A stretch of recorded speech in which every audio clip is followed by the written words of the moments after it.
And now, you're tuned into RBLR, the home of Tampa Bay's RBLR Sports.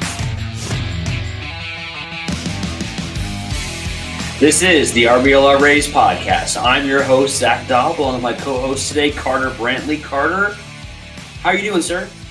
Doing all right, man. How are you? I'm doing very well. It is a great day because it is not Saturday, and I no longer have to think about the atrocity that was the Florida Gators football team, and I can move on to the New England Patriots, who I'm very excited about having a very big game today with your Tampa Bay Buccaneers. It's going to be a great one. Yeah, it should be really fun. Kind of a strength on strength kind of thing. Like that Bucs defense is playing pretty well. The Patriots offense is playing pretty well. Yeah, I'm excited for that game for sure. Drake May's great. Baker's playing real well. So, So if y'all want to hear more, go listen to the Bucs podcast. Though I'm not gonna give it away for free. You know what I mean? And I'm sure all of you have already done so. But if you have not, now is the time, not now, after the show, and this is kind of perfect timing because you can go after this show completes, you can go do a little pregame for the Bucs game with the Bucs show. And if you want to know the easiest place to find all of that content, it's to follow us at RBLR Rays on all the socials. Go to youtube.com/RBLR Sports. Follow there, subscribe there, and that's also the best place for you to get involved in the conversation. We've got a jam-packed show here for all of you that have joined us this morning, and we're very glad to have you. Huge, maybe some of the biggest news we're going to see this offseason. Hopefully we see some more positive news later in the offseason, but one of the biggest decisions that had to be made for this 2026 roster has been made, and we're going to break it down. And so we appreciate all of you that are joining us, and we're going to get right into it, not going to beat around the bush. Pete Fairbanks, option declined by the Tampa Bay Rays. Carter, what were your immediate reactions when you saw that news? Just kind of bummed, not really surprised or anything, because $11 million is a lot for a team like the Rays to pay for a reliever. It's not for an actual payroll baseball team to pay for a reliever. Like he'll get signed somewhere for $9 to $11 million probably. I think the projections are like 2 years, $18 million. Which is reasonable and not that far off from the option that they just would have picked up. So yeah, it's kind of a bummer. And if I had faith that money was going to be reinvested in other areas, then I wouldn't be, I'd be, that makes sense. Like, you'd rather spend that $11 million on other things other than a reliever, like one single reliever. I totally get it. But for me, it's mostly just like, this is just another cost saving move, which again, disappointing, but not really surprising. So sad to see Pete go. He seemed like a fun dude. It was always fun to watch him go out there and do his thing. But it is what it is. It comes with the territory of following the Rays. You know what I mean? So kind of depressing, but at the same time, what are you going to do? Yeah, what are you going to do? Some context around the move. As you mentioned, he was due $11.5 million from the Rays in 2026, and they picked up his option. For some context, that would have made him the sixth highest paid reliever in Major League Baseball, currently salaried for 2026. So I do think that does bring some context, because if you were to take a look at his statistics for 2025, you would see that he was a good closer. And a good closer's got experiences. They're not easy to find. But he was 12th in saves. And if you look at his opportunities and how often he turned those opportunities into saves, it's right around the exact same spot in the leaderboard. It's in that 10 to 12 range where he was converting opportunities that were given to him. So it was not just that he didn't have the opportunities. He did have them, and when they did, he wasn't turning them in at the rate that other closers above him were, and it was right about in line. So he performed at about the 12th best closer in baseball last year, roughly speaking.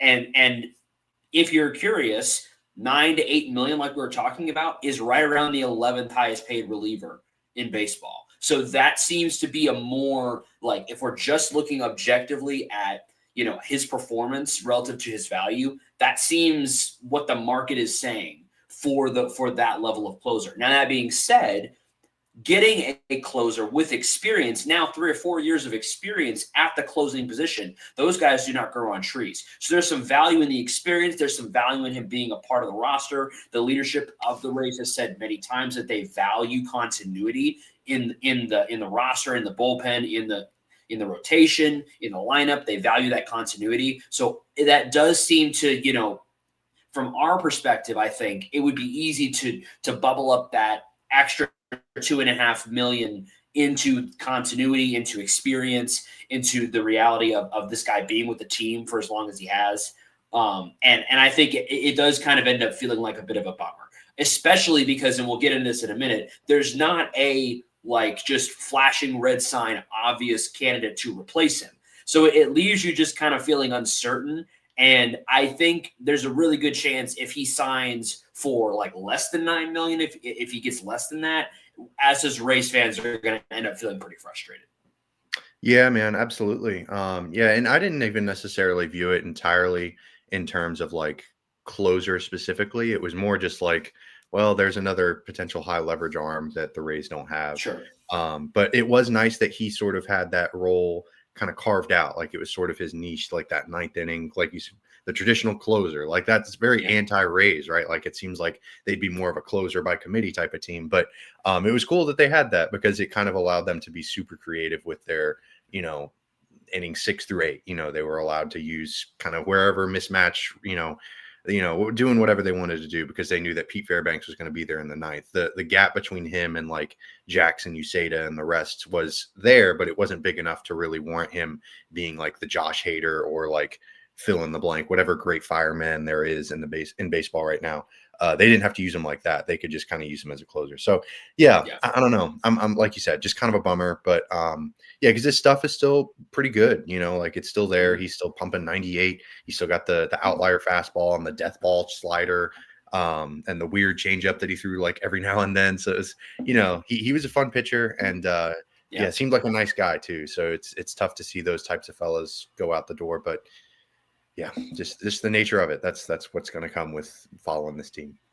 Yeah, I don't think anyone would say that he was washed or anything. He certainly did not have as good a year this last year as he had in years past. And I think that's fair to say. However, he was still highly effective, like you said, and he was a sense of continuity, a sense of, consistency that you knew if you got to the ninth inning, stability, close game, you knew Pete Fairbanks was coming in, and you knew more often than not he was going to get the job done. And I think that again, when you talk about, the difference in maybe the amount that he was scheduled to get paid and what he may get on the open market, I think there's a lot of Rays fans, including, myself, who would say that the difference there is worth it for those things that he brought. And again, there was always the option of going back to a more closer by committee role, which the Rays have done in years past, and using him in concert with a Griffin Jacks,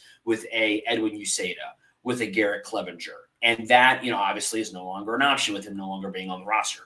And so I guess that kind of leads into sort of the next question as we sort of unfortunately have to move on from the Pete Fairbanks era. And I will say just briefly, it's not impossible for them to bring him back on a deal.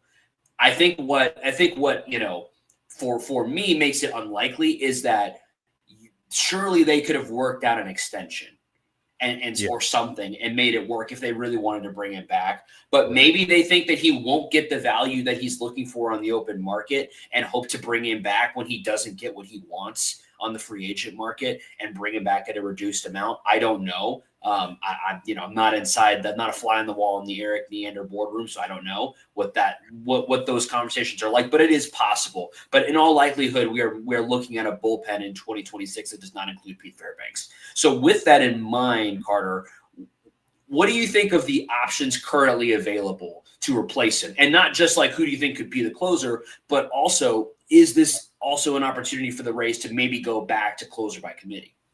Yeah, I think that'll probably end up being what they do. Because Jax is probably their best reliever. Him, Uceda, and Clevenger are the big three. And I think Jax is probably, I know he didn't perform very well at some points during the second, once he got traded to the Rays, but he has a proven track record and his stuff is ridiculous. So I think he's probably their best reliever at this point. I'm interested to see what Kevin Kelly does. I know he was sent down and he had a really awful 2025. But there's something there. Like he had a really, really solid 2024. He showed some flashes of being a very good reliever. So I'd love to see if he could bounce back a little bit, kind of regain that form. But yeah, I don't know. I'm not like mourning the loss of Pete Fairbanks necessarily as much as I'm just kind of like, like this is just kind of the same old stuff, just like getting rid of guys and just reducing payroll and all this stuff. It's just annoying, it's just depressing. So I think that they'll have more than enough options to replace him, more than enough options to still make this a viable bullpen. But yeah, it's just a bummer to see a guy like that walk, because I don't think I know you mentioned maybe bringing him back, and there's obviously that possibility, but yeah, if a team lets me go for $11 million a year and then another team offers me a contract at least somewhat equivalent, like I'm not going to go back to the team that just told me I wasn't worth it, So yeah, I don't know. Maybe there seemed to be in the quotes, Pete definitely seemed to be a little bit miffed. He kind of brought up like, oh, the new ownership, I guess it's instability or whatever, which, I don't know. But regardless, yeah, I think the bullpen will be in good shape regardless. Yeah, and I think that is sort of the good news for Rays fans, is that there are a lot of good arms out there. I think it's a little bit, I think it's really going to go back to closer by committee. I don't think any of those guys, are the caliber that I would just lock them in. But I also think that's kind of a space that Kevin Cash and the Rays management team and Kyle Snyder that's a space they're comfortable operating. Yeah, they've done in the past. It's something they're comfortable with. So I wouldn't be concerned about that. Obviously, it's also early in the offseason, so they could add other pieces around that. We look at the Rule 5 draft coming up here in a couple of months, and there's places where they might want to add. Like you said, can Kevin Kelly bounce back and kind of return to the form we had seen him before and be kind of a stabilizing middle of the bullpen force that then allows those other guys to kind of be in that 8th to 9th inning bubble? That's the stuff that I think we're going to be looking at. And obviously, as the offseason goes further along, we'll be able to, make more, inferences based on who they have and haven't added. That'll be kind of something to watch, especially going into spring training as well, as how are they handling this? And I'm sure there'll be some opportunity for media to ask Kevin Cash and Kyle Snyder and Eric Neander what their plans are for the closer position after moving off Pete, because it's definitely a significant move, and kind of to sum up a little bit of what Pete has meant to this organization. He is currently 3rd on the all-time leaderboard for saves in a Rays uniform. He is only 11 behind the all-time leader, Roberto Hernandez. So, I mean, legitimately, if he had stayed one more year in the role that we expected him to be, he would probably have been the all-time saves leader for the Rays with one more season. And that's kind of a bummer because, when you look at some of if you just go to the Baseball Reference page right now and you look at the leaders for basically every statistic, none of them are like current players. There's nobody yet. And we hope that and Junior got really close. So he got really close to being one of those names in black on that leaderboard. But, Brandon Lowe's not going to hit enough home runs to top Longo. And there's nobody in the starting rotation that's going to challenge James Shields or David Price or any of those guys for some all-time statistics. And when we look at this era of Rays baseball, where we look at it from kind of the 2019 to 2020, 3 to 25 era of Rays baseball where we had some success. I think for me, it's just kind of a bummer that none of the guys who were a big part of that stick around long enough or able to produce, consistently enough to really leave their mark in the record books for this team. There's several guys that we thought were going to, and just whether they moved on from the team or kind of, got hurt too much to produce at that level. Pete was kind of the guy that I thought might be the one to sort of stake his claim to Rays history a little bit by getting that all-time saves record for the team. And it's just kind of a bummer to me that he won't get that opportunity most likely. Yeah, man. I mean, that's kind of like it. It's weird, man. The Rays are just such a weird franchise. They've got like you said, they've got Longo and all those and some other guys on top of the leaderboards. But yeah, I don't know that I don't know. It's going to take some changes to their philosophy and some changes to the way they do business for that to change, really. I don't know that we're ever going to reach a point where like they're like not even career Rays, but like more than 6 or 7 years long career Rays. You know what I mean? Like I don't know that we're going to get to that point again. Just with the way things are and with the way that baseball operates and with the way the Rays operate. So yeah, I don't know. We'll see. Obviously they tried it with that one dude, the shortstop whose name we won't mention. They sure. And it didn't, can't account for that. So yeah, I don't know, man. It's definitely not super fun, but they got to be cutthroat because we were talking about that $2 million that Pete might make more in free agency or whatever. Like that $2 million matters to the Rays. That $2 million is something that they account for in their profit margins or whatever. And clearly that's a deal breaker for them. So they're always winning on the margins. And so this is part of that. So, yeah, what are you going to do? Yeah. What are you going to do? If you've got something you want to do and something you want to share with us, whether it's thoughts around this move or the other moves we're going to discuss in a minute, because not all doom and gloom. The Rays did bring some guys back.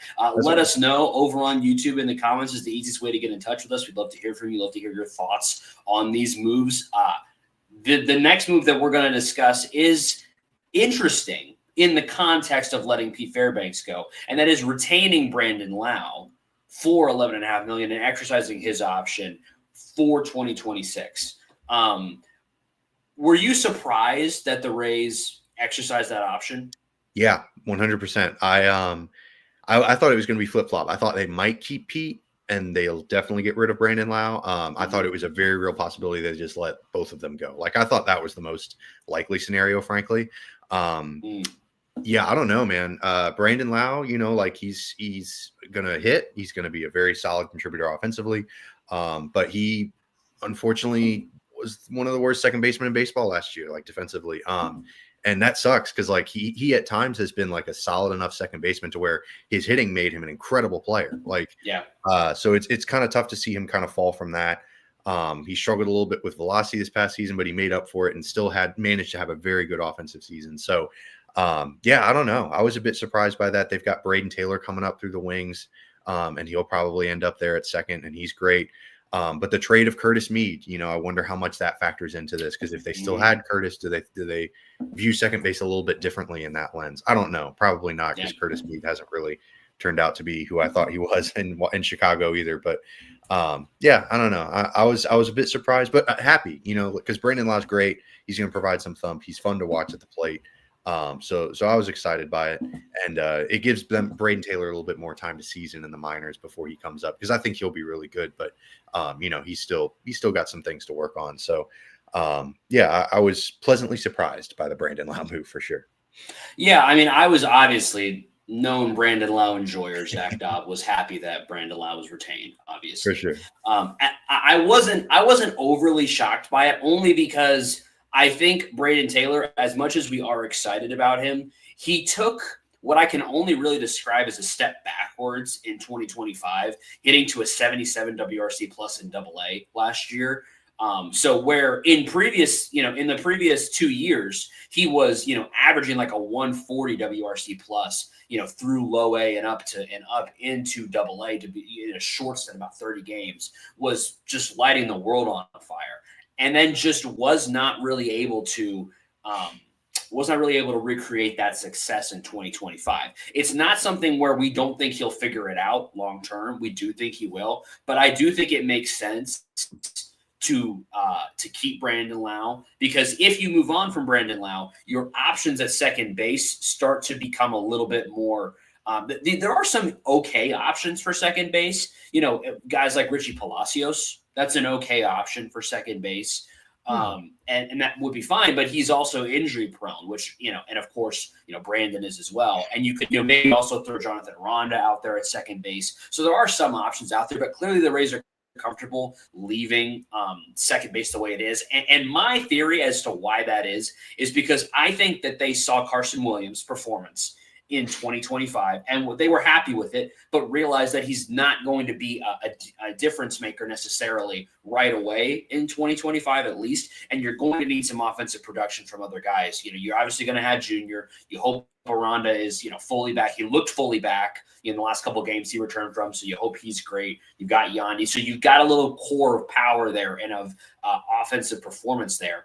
But when you look around the rest of the diamond, unfortunately, catcher is not probably going to produce. Shortstop is either Taylor Walls, who we'll get to him in a minute, but he's not producing with the bat. The outfield is one of the biggest question marks, maybe in I can remember in recent years for the Rays. Just complete unknown. I have no sense for that right now. So you don't have a lot of, real locks to perform offensively. So moving on from Brandon Lowe would really kind of put you under the 8 ball to have some of those guys in the outfield work out or have Richie Palacio stay healthy and perform with the way we've seen him perform in small sample sizes.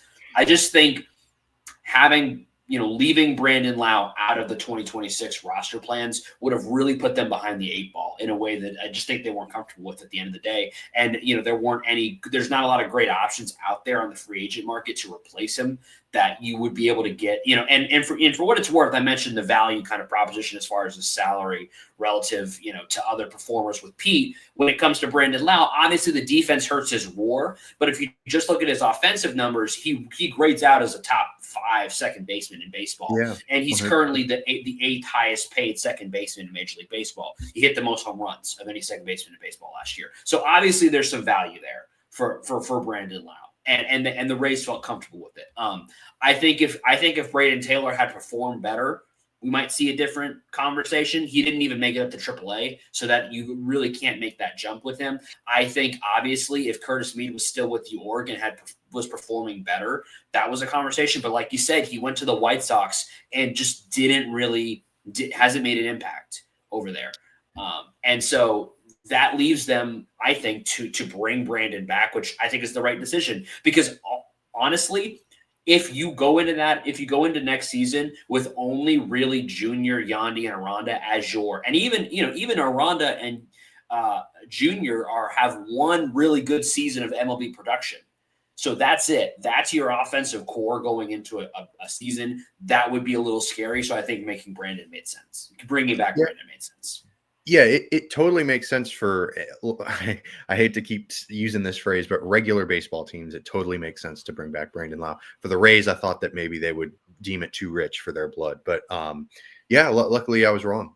And yeah, like you said, there's a lot of questions about those corner outfield spots, especially.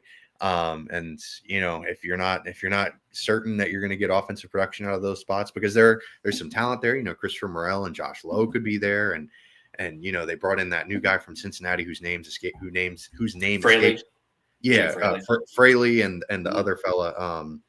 There could be some talent there, but at the same time, if that's what you're depending on, then it's probably not going to be a very good season again. So yeah, I don't know. I'm excited to see if he can continue to mash, continue to hit those bombs, because playing in that weird little mini Yankee stadium probably helped him out a little bit, but at the same time, he's still Brandon Lowe, he still hits bombs. So excited to see him hit some more home runs in the hopefully rebuilt Tropicana field. So yeah, it's exciting that he's back. I'm happy that the Rays did this, but we'll see how it goes. We'll see how it goes for sure, because there's injury prone questions and there's still questions about his defense. But in terms of offensive production, I'm still fairly confident that he can be a very good contributor to this team. One place that you can go and always be confident, never have questions, is shop.rblrsports.com. It's a place you can go anytime, in season or out of season, and get merchandise inspired by your favorite Tampa sports teams. Rowdies, Bucks, Lightning, Rays, Sun. It's all there for you at shop.rblrsports.com. And you can use promo code FLAPPY, FLAPPY, for 10% off your entire order there. Shop.rblrsports.com, a place to go for consistency. Indeed, you got to check it out. They got some great stuff for all Tampa Bay sports related stuff, man. It's fantastic. It's fantastic. Yeah. So that's a place for you to make an addition. Some other additions that the Rays made, we'll get to Taylor Walls kind of at the end here, but some other additions that the Rays made, you mentioned it briefly, Jake Fraley brought in most recently from Cincinnati. Actually, I don't believe it was most recently Cincinnati. He was in Cincinnati to begin the year, but then went to Atlanta. And he has been basically a league average offensive outfielder for the last several seasons. Is right around 100 or a little bit below 100 as far as WRC plus is concerned. Is a positive WAR player, but not by much. Clearly, a depth piece in the outfield. But nonetheless, another name to throw into the outfield pot. Yeah, man. I mean, Fraley's going to hit righties. He's always hit right-handed pitching very, very well, which isn't necessarily something the Rays struggled with. Like, we always talked about, oh, it's a left-handed pitcher. Here's another loss for the Rays this past season. At least it felt like that. I know they ended up bouncing back a good bit in that way. But, yeah, he definitely mashes righties, or at least he has. We'll see if that continues. He's got an okay glove. I don't know. Like you said, very, very interesting depth piece. So we'll see, but I really wanted to talk about that. Finally remembered his name, Vlade, from the Reds as well. They picked That's up. That's where I was going next. Yeah, I'm interested in him because he has hit really well. He hit really well in AAA last year. I think he had like almost a 300 batting average with 20 home runs. I know we're not a batting average podcast or whatever, but it still matters. It's a data point, not the data point, but yeah, he had a good season in AAA last year. I don't know. He still hasn't managed to break through in the majors, which is kind of concerning, especially because the Reds were putting Noel V. Marte in left field. So, if they don't think that you can help in their corner outfield spot, then, that's a bit concerning. But at the same time, it's also the Reds. They're not the Rays. They have a different way of scouting and looking at players. So I wanted to hear your thoughts on that, Zach. What do you think about Vlade? Do you think about Ryan Vlade from the Cincinnati Reds? I do think about him, and I think about him kind of in the same place that I think about Everson Pereira, as young guys who clearly do have talent. Like you mentioned, 17 home runs for Vlade in 2025 in the minor leagues. Came up for a very brief cup of coffee, 8 games, only 15 plate appearances, didn't do literally anything at a -9 WRC plus, but was a plus batter everywhere he batted from 2024 to 2025. So that's nothing to sneeze at for sure. And again, I think there are openings right now in the Rays outfield. I would say that honestly, when you look at left field, at least for now, I think they're still going to let Josh Lowe, go out there and lose the job, at least to begin the season. And then I think you're going to have Johnny DeLuca be in center field at least to begin the season. But right field right now is an open competition in my mind between Christopher Morel, Everson Pereira, and now Ryan Vlade, because again, it's a guy that, and I want to pronounce his name at some point, but it's a guy that, you're bringing in that has offensive talent, has power, which was something that we desperately need in the outfield. It's much maligned, but they had the fewest home runs in all of baseball as an outfield last season. Need to find a way to inject some power in there. And so the hope will be that he's the guy who gets it done. It was a second-round pick originally back in 2027, so has some pedigree associated with his name. And you've been in the minors for a while now, and hopefully he can make something happen here with the Rays, because we need somebody to make something happen. So I'm fine with the move. I'm okay with it. And unfortunately, I feel like we're just going to kind of have to be okay with it unless there is some bigger move in the wings when it comes to the outfield. Because right now, as far as we can see, it looks like our discussions around the outfield for 2026 are which of these guys can make something happen. Is it Richie Palacios, getting out there? Is it Chandler Simpson just forcing his way into the lineup with how much he can get on base and steal bases? Does Morel finally figure it out from the power perspective? Just Josh Lowe bounce back? Is just Johnny DeLuca healthy for a full season? Lots of questions there, almost no answers. That's kind of what the outfield looks like right now. And Ryan's just another question to be asked for the outfield. It's a good question. It's a question I'm happy to ask, but it's just another question. We don't have any answers in the outfield right now. Yeah, man, it's brutal. It's the whole lot of uncertainty on a team that for the past 2 seasons has not really had a whole lot of certainty in a lot of regards. So it's been tough to watch. That that outfield was brutal last year. I mean, watching Jake Mangum run out there and Chandler Simpson and Cameron Meisner and just Stuart Fairchild didn't even play a game for him, but they traded for him. They tried to answer it with him. Jankowski. Janikowski. Yes, that's who I was thinking of, the long-haired fella. Just a whole bunch of just like replacement level players, and I know Mangum played above replacement level or whatever technically, but he's a fourth outfielder at best. Like he's a good fourth outfielder. He's a good fourth outfielder. Very solid glove, but man, he is atrocious at the plate. Like just absolutely abysmal up there. Even more frustrating to watch for me than Taylor Walls, which is saying something because I absolutely hate watching Taylor Walls take at bats. But Mangum is even more frustrating. But so just like you said, whole lot of questions, not very many answers. The good news is Vlade, however the heck you pronounce his name, he was mashing in AAA last year. He was hitting for quite a bit of pop. He was having, the high exit BLows and the high barrel rates and all that stuff.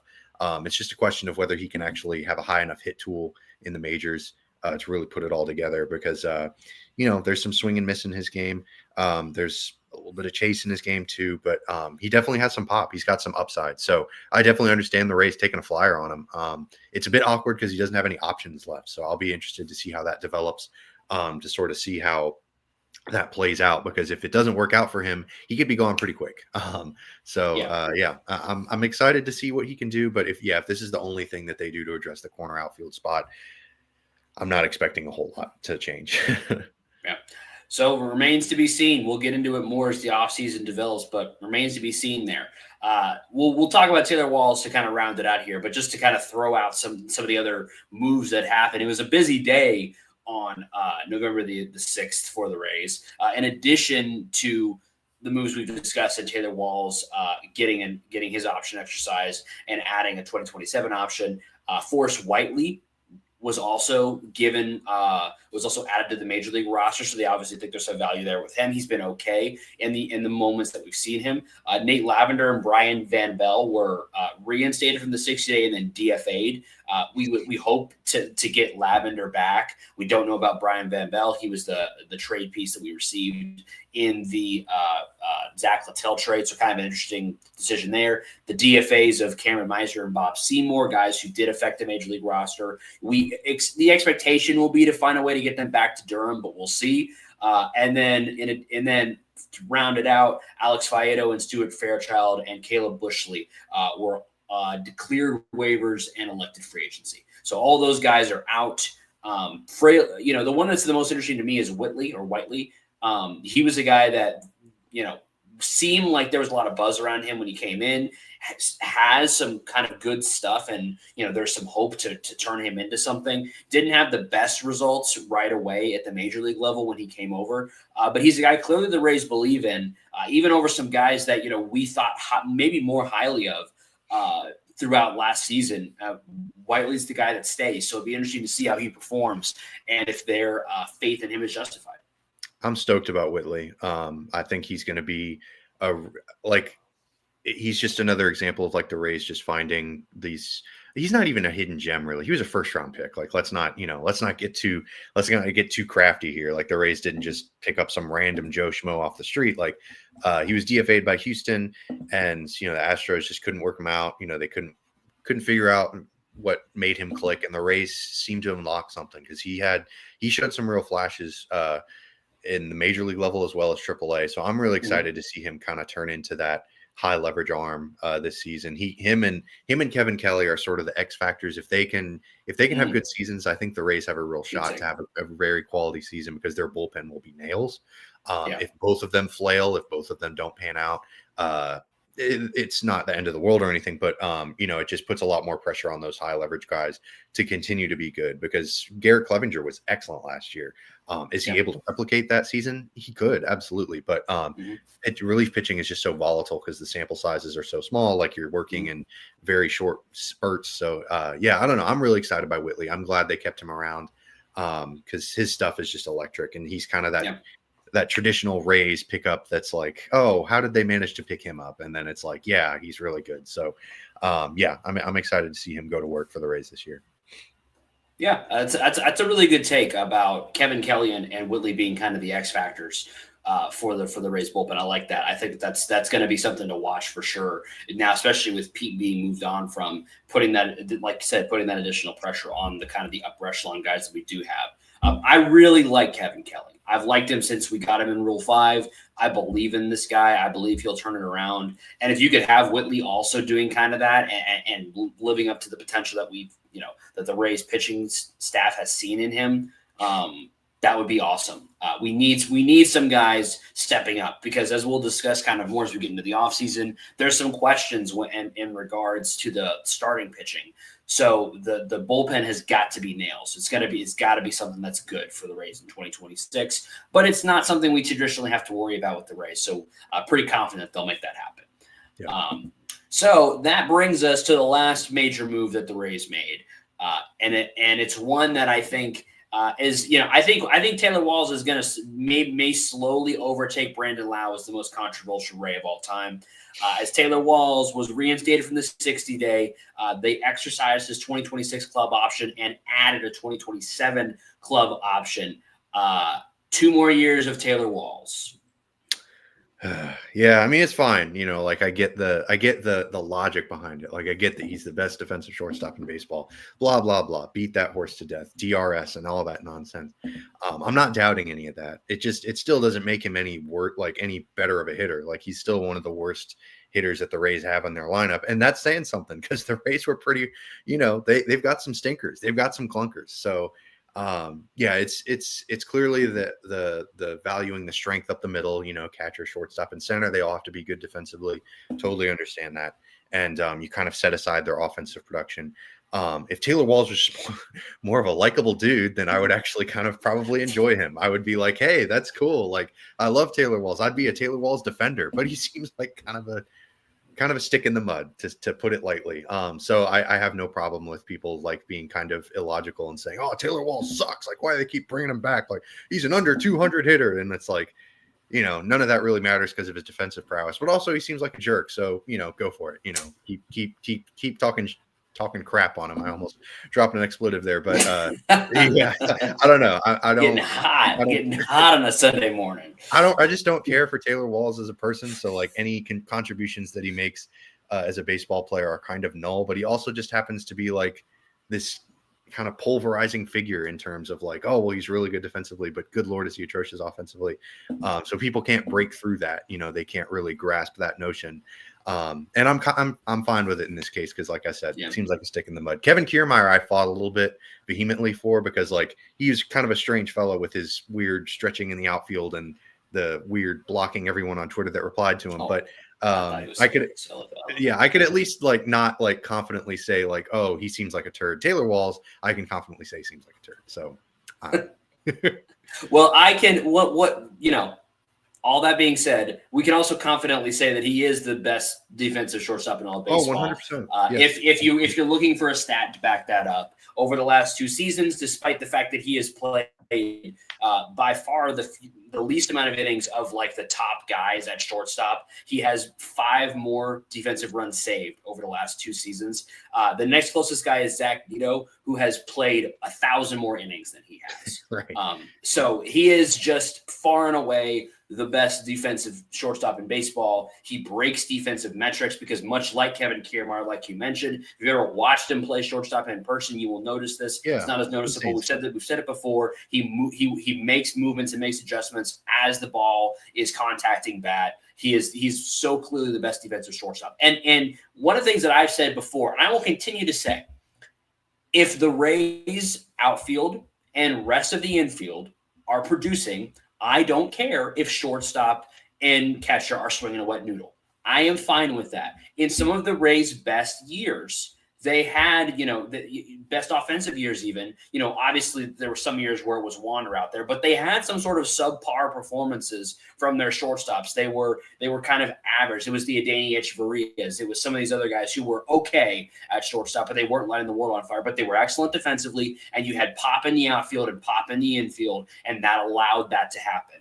So I think that that's what the Rays want to do with Taylor Walls. They want to be able to put him out there as Carson Williams is kind of getting ready and getting fully to where he needs to be, and have pop in the outfield and the infield, which they've already invested in the pop in the infield, and they've got it with BLowe, Aranda and Junior. They've got that pop there. Where they need to figure out a way to get some offensive production is the outfield, because where the problem becomes, and what we saw last year, where the issues were when you have the great offensive production from your infield, but and you sort of are willing to look past the shortstop and catcher not producing, but the outfield wasn't producing, and that is what let the team down long term. Even when guys like Mangum were doing okay for their roles, there was other guys just were not pulling their weight at all, and that really hurt the team. So again, I don't know how many games Taylor Walls will be starting in 2026.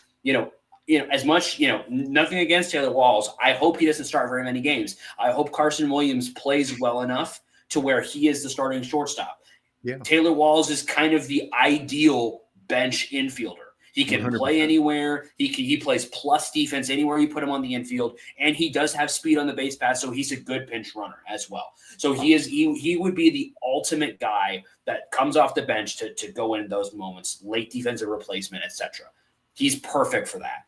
Where we don't need to see him is swinging his 600 OPS bat up there, or maybe 500 OPS bat up at the plate, game in, game out. We don't need to see that unless we're getting such great production from the rest of the team that we're okay with that. So it's one of those two things has got to break. We either have to be getting, better production from the outfield, or he needs to be sitting on the bench and Carson Williams needs to be in the game, because Carson Williams, whatever else he may do, he will hit the ball hard. So one of those two things has to be there. If we're in a scenario again where the outfield's not producing and Taylor Walls is starting a lot of games, that's where I feel like we start to get in trouble. Yeah, man. In my view, at least, it's sort of one of those things where if they are getting offensive production out of the corner outfield spots, if they're hitting well enough offensively in other spots, then let Taylor Walls start, because then they're probably winning some games. And True. Taylor Walls is the better option for them in the now than Carson Williams. I totally understand that. But if they're just rolling out, Josh Lowe and Christopher Morel, and they both just continue their woeful ways, then play Carson Williams. The season's going to be lost anyways. Yeah. You might as well see what Carson Williams can do at short. So, it's definitely one of those things where if Taylor Walls is playing a lot, that hopefully means that the Rays are winning.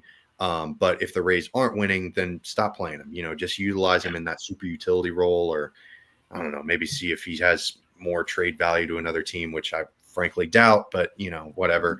Now that he's making actual baseball money, maybe the Rays will actually trade him. But I don't know. I'm not super excited by this, but I'm also not going to grab the pitchforks or anything. I just wish Taylor Walls wasn't on this team. He's just hard to root for. He's not a likable fella, it seems like. So it's whatever. But we'll see how it goes. As we're wrapping up, we got a comment from Byford the Hobbit, I think.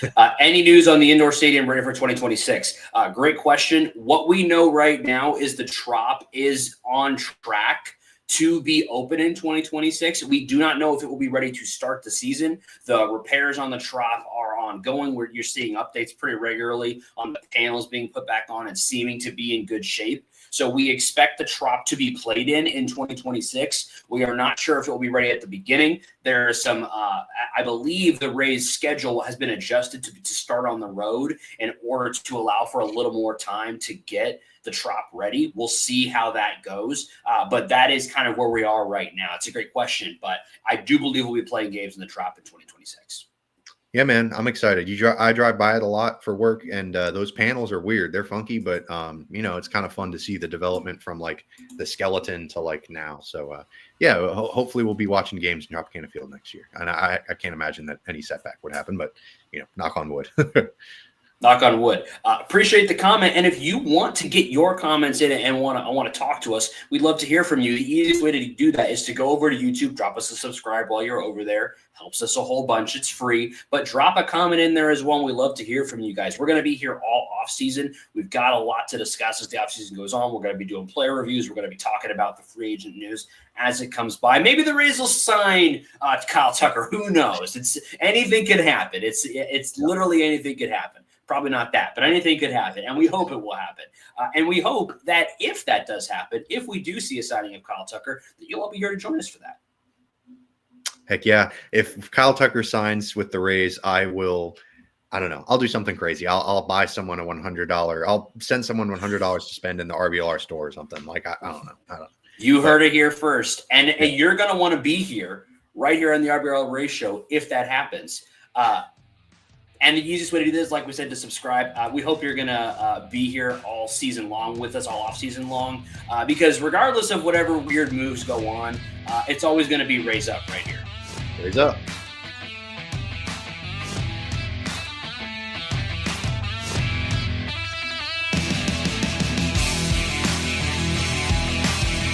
Thank you for tuning into this presentation by RBLR Sports. On your way out of the stadium, please remember to like and subscribe.